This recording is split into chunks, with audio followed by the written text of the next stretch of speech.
श्री शिवाय नमस्तोभ्यम हर हर महादेव। तो देखिए दोस्तों, पूज्य गुरुजी कहते हैं कि जब आप सारे व्रत करके थक चुके हो, सारे उपाय करके थक चुके हो, लेकिन आपकी कोई ऐसी विशेष मनोकामना है जो सारे उपाय करने के बाद भी परिपूर्ण नहीं हो पा रही है। आप कई दिनों से, कई सालों से महादेव जी से अपनी मनोकामना परिपूर्ण करने का प्रयास कर रहे हैं, लेकिन आपकी वह मनोकामना परिपूर्ण नहीं हो पा रही है। तो देखिए दोस्तों, पूज्य गुरुदेव ने बताया है कि सावन से पड़ने वाले पहले इस विशेष सोमवार पर आपको मात्र 1 बूंद घी से एक ऐसा विशेष उपाय करना है जो कि आपसी बड़ी से बड़ी मनोकामना को बहुत ही जल्द परिपूर्ण करने वाला है। अगर आप अपने व्यापार को अच्छे से चलाना चाहते हैं, यदि आप अपने विवाह के लिए यह उपाय करना चाहते हैं, यदि आप अपनी नौकरी के लिए यह उपाय करना चाहते हैं, या फिर आप धन प्राप्त करने के लिए यह उपाय करना चाहते हैं, तो देखिए दोस्तों, पूज्य गुरु जी ने कहा है अगर आपकी कोई ऐसी विशेष मनोकामना है जो कि आपकी परिपूर्ण नहीं हो पा रही है, तो हम आपको यकीन दिलाते हैं यह उपाय करने के बाद तो आपकी जो सारी मनोकामनाएं वो बहुत ही जल्द परिपूर्ण हो जाएंगी। तो चलिए दोस्तों, जानते हैं इस विशेष उपाय के बारे में, लेकिन उससे पहले पूज्य गुरुदेव की कथा को सुन करके और समझ करके आपको समझाने का पूरा प्रयास करेंगे। तो वीडियो को लाइक करें। अगर आप भगवान शिव के अनन्य भक्त हैं तो हमारे चैनल को सब्सक्राइब करके कॉमेंट में श्री शिवाय नमस्ते में हर हर महादेव जरूर लिखें। तो चलिए दोस्तों, जान लेते हैं पूज्य गुरु जी द्वारा बताए गए इस विशेष चमत्कारी उपाय के बारे में।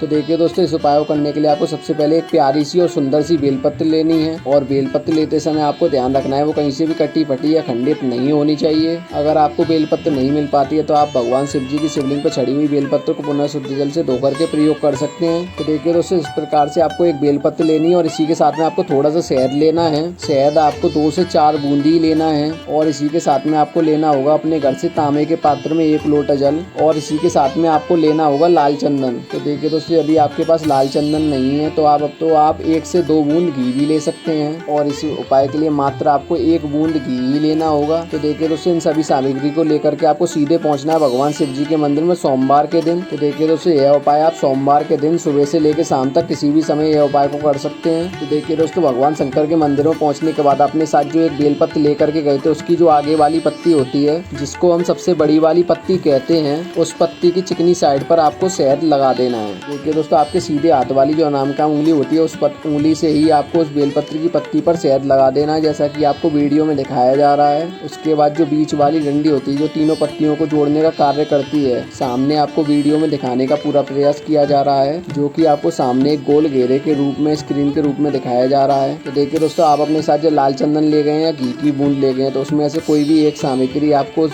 बेलपत्र की जो बीच वाली डंडी है उस पर लगा देनी है, जैसा कि आपको वीडियो में दिखाया जा रहा है। तो देखिए दोस्तों, यदि आप घी लेकर के आए तो आपको 1 बिंदी घी की लगा देनी है, यदि आप लाल चंदन लेकर के आए तो आपको 1 लाल चंदन की बिंदी लगा देनी है। तो देखिए दोस्तों, इस प्रकार से आपको इस बेलपत्र को तैयार कर देने के बाद में भगवान शिव जी की शिवलिंग पर इसको समर्पित कर देनी है। तो देखिए दोस्तों, शिवलिंग पर आपको इस बेलपत्र को इस प्रकार से समर्पित करनी है। तो बेलपत्र की चिकनी साइड है वो भगवान शिव जी की शिवलिंग से स्पर्श रहेगी, और इसकी जो डंडी वाला भाग है वो जलाधारी की तरफ रहेगा। इस प्रकार से आपको इस बेलपत्र को भगवान शिव जी की शिवलिंग पर समर्पित कर देना है। तो देखिए दोस्तों, जब भी आप इस बेलपत्र को भगवान शिव जी की शिवलिंग पर अर्पित करेंगे, तब आपको अपने सीधे हाथ को उस बेलपत्र के ऊपर रखना है, यानी कि अपने आपको हाथ की हथेली को भगवान शिव जी की शिवलिंग से स्पर्श कराना उस बेलपत्र के ऊपर, जैसा कि आपको वीडियो में दिखाया जा रहा है। तो देखिए दोस्तों, जब भी आप अपनी बेलपत्र के ऊपर उस हथेली को स्पर्श कराएंगे, तब आपको अपनी विशेष जो भी मनोकामना है वो आपको भगवान शिव जी से प्रार्थना कर लेनी है, बोल देनी है, और उस मनोकामना को परिपूर्ण करने के लिए आपको अपने महादेव जी से प्रार्थना कर लेनी है। और उसके बाद जो आपकी हथेली है वो आपको उस बेलपत्र के ऊपर से हटा लेनी है, और उसके बाद आपके अपने घर से जो 1 लोटा जल लेकर के आए थे वो आपको भगवान शिव जी की शिवलिंग पर श्री शिवाय नमस्ते इस मंत्र का लगातार जाप करते हुए भगवान शिव जी की शिवलिंग पर समर्पित कर देना है। तो देखिए दोस्तों, पूज्य गुरु जी ने कहा है जल आपको इतनी धीरे समर्पित करना है, कम से कम आप 11 बार श्री शिवाय नमस्ते उनका जाप कर सकें। फिर इसके बाद जो जलाधारी से